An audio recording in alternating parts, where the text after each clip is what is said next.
예, 안녕하세요. 오늘은요, 사기죄, 제20번 사기죄에 대한 설명을 할 건데요. 이 문제 설명하기 전에 이 문제를 출력해갖고 공부하실 분은 네이버 카페에 이선주 경찰 공부라고 있어요. 거기 가셔서 회원 가입 안 해도 되고요.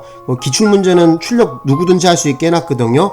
그래서 경찰 문제 기출 보고 싶은 분, 뭐 변호사 시험 7급 검찰 기출문제 다 거기 놔뒀어요. 그리고 만약에 잘 못 찾겠다 하시는 분은 네이버에다가 공기출이라고 검색하시면 공기출이라는 곳에서 거기 사이트에 가면은 경찰 시험 문제 다 있습니다. 거기서 출력가서 공부하시면 됩니다. 자, 그러면 문제를 한번 풀어볼게요. 20번 정답은 4번이거든요. 4번. 일단 4번 적어놓고 순차적으로 하나하나 설명을 해보겠습니다. 자, 동그라미 1번입니다. 상품의 선정 광고의 경우라도 거래에 있어서 중요한 사항에 관하여 구체적 사실을 거래상의 신의 성실의 의무에 비추어 비난받을 정도의 방법으로 허위로 고지한 경우에는 사기죄의 기망행위에 해당한다. 이렇게 나와 있거든요. 그래서 요 맞는 얘기거든요. 여기에 대한 얘기를 좀 해볼게요. 예전에 어떤 사례가 있었냐면은 아는 동생인데 그 TV가 8만원에 나왔다는 거예요. 5만원인가 8만원인가 되게 싸게 나왔다는 거예요. 100만원짜리 테레비가. 그래서 야 진짜 싸다 그러면 너 사라 그러면 했더니 아 그래요 하고 이제 당근마켓에서 나왔다고 하면서 신바람이 나서 테레비를 샀나봐요. 그 동생이. 근데 집에 와서 틀어보니까 안 나와 테레비가. 그럼 왜 안 나오는가 봤더니만 그 뒤에 그 딱지 붙은 거에 이제 AS 센터에 전화를 해봤어요. 근데 그 테레비가 LG 상품이었거든요.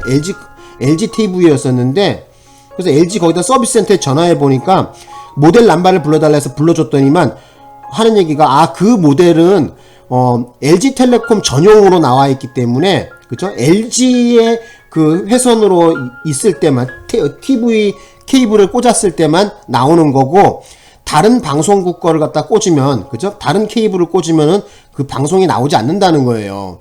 그래서 그 파는 놈이 당근마켓에서 그 파는 놈이 그 쉽게 얘기하자면은 거짓말을 한 거죠. 그죠? 거짓말이라고 하면 그렇고 여기 보시면 신의 성실 의무에 비추어 비난받을 정도의 방법으로 허위를 고지한 거나 다름없죠. 어떤 하자가 있음에도 하자라고 말하긴 그렇지만 어떤 특정한 회선을 연결했을 때만 방송이 나오는 건데 뻥을 친 거 아니냐. 그런 것을 입을 떡 다문 거 아닙니까? 그죠? 그런 경우에도 사기죄의 어떤 기망행위로 볼 수가 있어요. 마치 어떤 회선을 다 꽂아도 다 TV가 나오는 것처럼 그런 식으로 거짓말해서 파는 거나 다름없단 말이에요. 여기 보시면은 그 거래에 있어서 중요한 사항이라 그랬거든요. 쉽게 여러분들에게 말씀을 드리자면 우리가 이렇게 물건을 살 때 아저씨 왜 저 사기쳐요 이거 거짓말해요 이렇게 얘기할 때는 그 기준점이 뭐냐면 스탠다드가 뭐냐면은 만일 그러한 하자가 있다면 구입하지 않았다. 요것이 핵심 키워드예요. 적어보세요. 거기다가 만일 그러한 하자가 있었다면 구입하지 아니하였다. 이렇게 적어보세요. 그래서 거래의 중요한 사항이라는 것은 만일 그러한 하자가 있었다면 구입하지 않았다라는 거. 자, 그래서 아까 그 친구 같은 경우에는 뭐야? 그 LG텔레콤 전용의 회선이 아니면은 TV가 나오지 않는 건데 그러한 사안을 입을 꾹 다물고 TV를 팔아먹은 거 아니에요. 그리고 여러분들 아셔야 되는 게 뭐냐면 이 당근마켓에서 이상한 사람들 많아요. 사기꾼 같은 사람들도 많고 조심해서 거래를 해야 되겠고 그리고 너무 가격이 터무니없이 싸다. 그리고 봤을 때 좀 뭔가 이상하다라는 느낌을 가졌으면은 의심을 해봐야 됩니다. 그죠? 제가 여태까지 인생을 살면서도 이렇게 보니까 너무 터무니없이 싼 건 전부 다 이유가 있더라고요. 자, 그러면 어쨌든 요거 맞는 얘기로 처리하시면 되고 이제 동그라미 2번으로 한번 가보겠습니다. 동그라미 2번에 가보시면은 지금 여기 왜 글씨가 왜 이러냐 이거. 자, 잠깐만. 자, 요렇게 하면 되죠. 자, 봅시다. 동그라미 2번에 보면은 자, 소비대차 거래에서 대주가 차주의 신용상태를 인식하고 있어 장래의 변제, 지체 또는 변제 불능에 대한 위험을 예상하고 있거나 충분히 예상할 수 있는 경우 여기까지 한번 끊어보자고. 어떤 분은 이 문제를 풀 때 선생님 법률 용어가 어려워요 이렇게 얘기하시는 분이 있는데 괜히 쓸데없이 어려운 말을 많이 씁니다. 이 법률 용어를. 소비대차 거래라는 걸 쉽게 얘기하자면은 우리 돈 꾸는 거 있죠. 100만 원을 꾸고 언제까지 내년도 몇 월까지 100만 원 갚겠다. 그죠? 쉽게 얘기하자면은 어떤 돈 꾸고 돈 갚을 때 뭐 이런 걸 전부 다 소비대차라 그래요. 예를 들어서 뭐 쌀을 갖다가 한 가마를 갖다 빌렸어요. 옆집에서. 그러면 2달 후에 한 가마를 갚아주겠다. 이자 조금 더 얹어 갚아주겠다. 뭐 이런 거 있잖아요. 이런 걸 전부 다 소비대차라 그래요. 친구한테 100만 원 꾸고 2달 후에 100만 원 갚는다라고 하는 거. 그리고 친구가 돈 100만 원 2달 후에 생겼을 때 돈을 갚아주잖아요. 이런 걸 전부 소비대차라 그래요. 그래서 어쨌든 돈 꾸고 받는 거, 돈 빌려주고 꾸는 거를 말합니다. 그래서 돈 또는 물건이겠죠.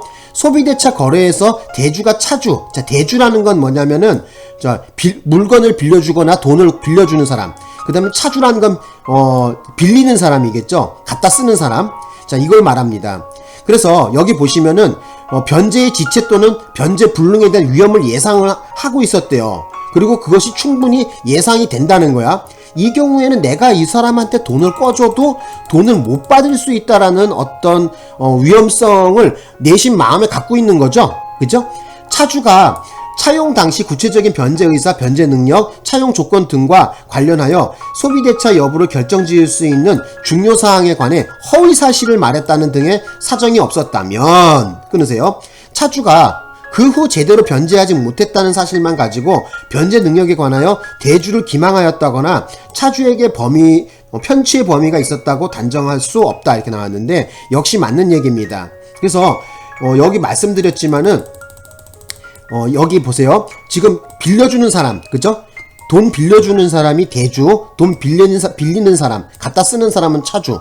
근데 이 대주, 돈 빌려주는 사람이 빌려줄 때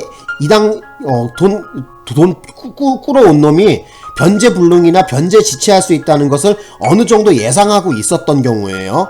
아니면 그것을 충분히 예상할 수 있는 이런 경우를 말합니다. 자, 이 경우에 실제 변제를 못했거나 아니면 변제가 늦어진다고 하더라도 뭐 어떻게 된 거예요? 자, 여기 보시면은 차주에게 편취의 범위라는 것은 범죄의 고의를 말합니다. 그래서 편취라는 것은 속여먹는 거죠. 그러니까 차주에게 돈 빌리는 사람이 돈을 빌리는 사람이 빌리는 놈한테, 그죠? 빌려주는 놈한테 사기 쳐먹는 이런 범위, 고의가 있었다고 단정할 수 없다. 즉 그런 고의는 없었다고 본다 이거예요.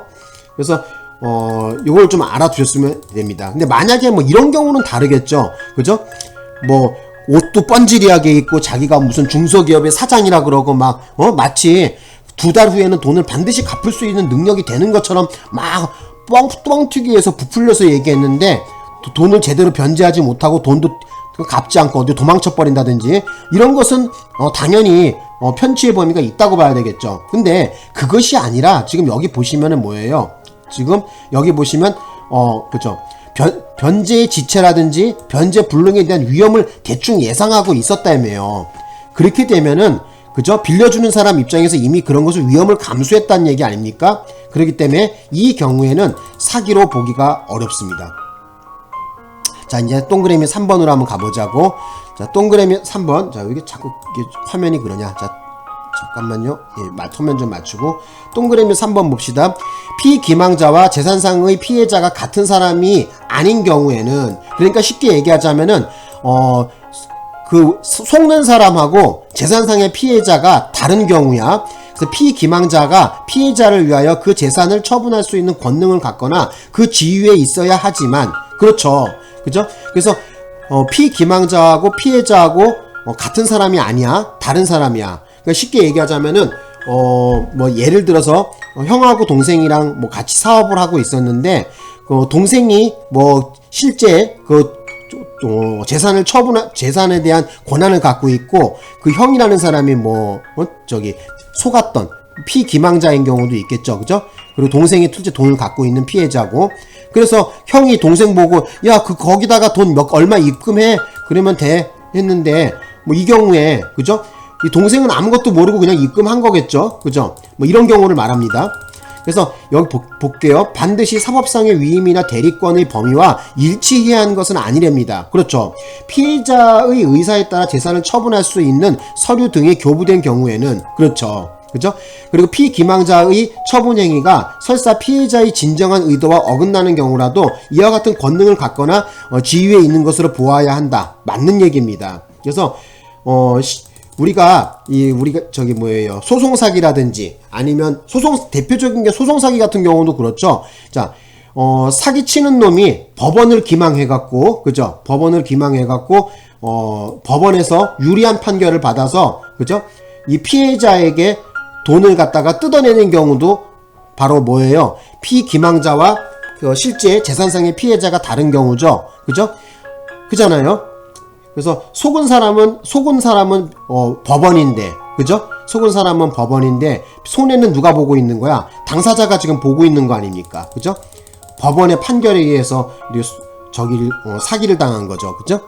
자, 그 다음에 동그라미 4번 봅시다. 요 4번에 대해서 자세하게 한번 보자고. 갑이 특정 권한에 의하여 민사소송을 진행하던 중 법원에 조작된 증거를 제출하면서 종전에 주장하던 특정 권한과 별개의 허위의 채권을 추가로 주장했어요. 자, 여기까지 끊어보자. 그러니까 이게 무슨 얘기냐면은 민사소송을 제기하는데 증거라든지 소장을 낼 거 아니에요. 그래서 증거와 소장을 내는데 증거 1, 증거 2, 증거 3이 있다고 봅시다. 그런데 추가로 지금 어떻게 된 거야? 가짜 증거 하나를 갖다가 낀가 넣은 거야. 추가로 가짜 증거, 여기 가짜 증거는 요 색깔을 좀 넣어볼게. 가짜 증거를 낀 것을 넣었는데, 자, 여기 계속해서 읽어볼게요. 법원이 종전의 특정 권한을 인정하여 갑에게 승소 판결을 선고했습니다. 자, 그리고 갑의 이러한 행위는 특별한 사정이 없는 한 소송사기의 실행에 착수에 해당하지 않는다 그랬는데, 이 경우에 소송사기가 됩니다. 자, 왜 그러냐면은 그 이유를 설명드릴게요. 민사소송을 제기하면서, 자, 증거 하나, 증거 둘, 증거 셋, 증거 넷이 있습니다. 그런데 추가로 증거 하나를 또 하나 냈는데, 요 지금 까만 색깔 칠한 거 있죠? 여기 분홍색으로 칠한 요게 가짜 증거야. 허위의 권한을 추가로 주장한 거거든요. 요게. 그런데 법원에서는 판결할 때 어떤 것을 근거로 판결했냐면은 요 허위로 뻥친 거 갖고 증거로 해서 판결을 한 것이 아니라 요 부분을 가지고 판결을 해갖고 승소 판결을 내려줬거든요. 그런데 이 경우에, 자, 어쨌든 판결 날 때 그 증거는 나머지 증거들에 의해서 판결이 난 거란 말이야. 허위의 권한을 주장해서 만든 증거가 아니라 나머지 다른 증거에 의해서 판결이 났다고 하더라도 소송 사기의 실행의 착수로 보는 것이죠. 그죠? 왜 그러냐면은 그 여러 가지 증거가 이렇게 있다면, A 증거, B 증거, C 증거, D 증거가 있다면은, 그죠? 지금 여기 가짜 증거란 말이야. 판사가 판단할 때 제1증거, 제2증거, 제3증거, 제4증거, 제5증거 중에서 판사 나름대로 가장 믿음이 가는 증거를 가지고 판결을 내리거든요. 설사 제5번째, 5번째에 있는 이 증거로 승소 판결이 나지 않는다고 하더라도 나머지 만약에 3번 증거로 해서 3번 증거로 해서 승소 판결을 해줬다고 하더라도 제5번 증거가 지금 뻥친 거란 말이에요. 가짜 허위 증거란 말이에요. 그죠? 이 경우에 바로 이것도 소송사기가 됩니다. 소송사기의 실행의 착수로 봅니다. 그래서 그 사람은 이렇게 주장하겠죠.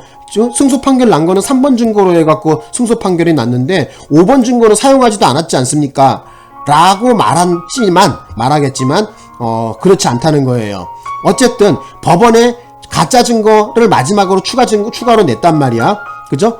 설사 이것이 그 승소 판결에 증거로 사용되지 아니한다고 하더라도 어쩐다는 거야? 바로 소송 사기의 실행의 착수는 있었다고 봅니다.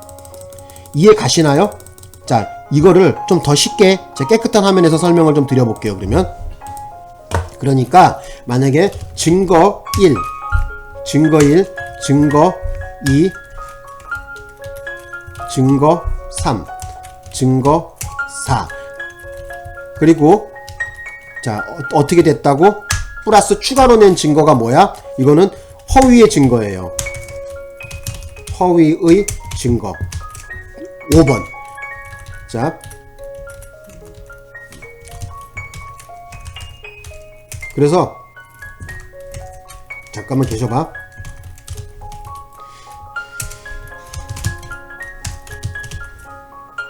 자, 여러분 여기 한번 봐봅시다. 이 화면을 한번 봐봅시다. 자, 그래서 아까 그 얘기가 무슨 얘기냐면은 민사소송을 제기하면서 증거 1, 증거 2, 증거 3, 증거 4 해놓고 요 증거를 제출을 했어요. 그리고 나갔고 허위의 증거, 마지막에 허위의 증거 5번을 갖다가 여기다가 첨부했어요. 추가로. 그래서 법원에서 판결을 기다렸는데 법원의 판결은 어떻게 났냐면은 승소 판결의 증거를 증거 3을 가지고 바로 승소 판결을 내렸단 말이에요. 그렇다고 하더라도 어떻게 되는 거야? 이 사건은 허위의 증거 제5 증거를 갖다가 냈기 때문에 바로 소송 사기에 해당됩니다. 그래서 설사 이 5번 증거를 사용해서 승소 판결이 나지 아니한다고 하더라도 소송 사기에 실행의 착수가 있다고 봅니다. 예. 그래서 아까 전에 그 내용이에요. 이 내용이야. 그죠? 여기 나와 있죠? 그죠? 이러한 행위는 특별한 사정이 없는 한 소송 사기의 실행의 착수에 해당하지 않는다가 아니라 소송 사기의 실행의 착수로 봅니다. 되셨나요? 정답 몇 번? 4번 하시면 돼요. 그래서 어렵게 생각하지 마시고요. 다시 한번 정리를 해드리는데 4번 같은 경우에는 어떤 거다? 말씀드리지만은 자, 이런 경우야. 그래서 민사소송을 제기했는데 증거 1, 증거 2, 증거 3, 증거 4 그래서 마지막에 추가로 증거를 했는데 허위 증거야 그게 증거 5가. 그런데 일주일을 기다렸어요. 일주일을 기다렸는데 법원에서 판결이 났는데 자, 승소 판결의 사용 증거는 3번 증거로서 사용했어. 3번 증거로. 그렇다고 하더라도 어떻게 된 거야? 이 소송에 있어서 분명히 허위의 증거를 이 새끼가 들이내미는 거 아닙니까? 그죠? 그래서 소송 사기에 실행의 착수가 있다고 봅니다. 그죠? 네. 설사 5번 증거를 사용해서 승소 판결이 나지 아니하였다고 하더라도 바로 뭐예요? 소송 사기에 실행의 착수가 있는 것입니다. 그래서 왜 그러냐면은 저기 뭐라 그래야 돼요? 이런 경우에 그죠? 법원을 기망한 것은 틀림이 없잖아요. 그죠? 법원을 기망한다는 어떤 뭐라 그래야 돼요? 기망의 수단을 사용한 거 아닙니까? 추가로 제출을 했으니까. 그래서 판사가 판결할 때는 여러 증거 중에서 그 판사가 판결하는 재판관이 가장 신뢰가 가는 증거를 가지고 승소 판결을 내려준단 말이에요. 민사소송 같은 경우에. 그죠? 그래서 다른 증거로 승소 판결인 3번 증거인 다른 증거로 승소 판결을 내준다고 하더라도 어떻게 돼요? 추가로 허위의 증거 5를 갖다가 제시했기 때문에 이 경우에는 뭐다? 바로 소송 사기를 실행의 착수로 인정했습니다. 자, 여기까지 설명을 좀 드려봤고요. 제가 보기로는 이 문제는 조금 크게 어려워 보이지는 않는데 아까 여기 법률 용어 그래서 우리 정인천 씨께서 뭐라 그랬지?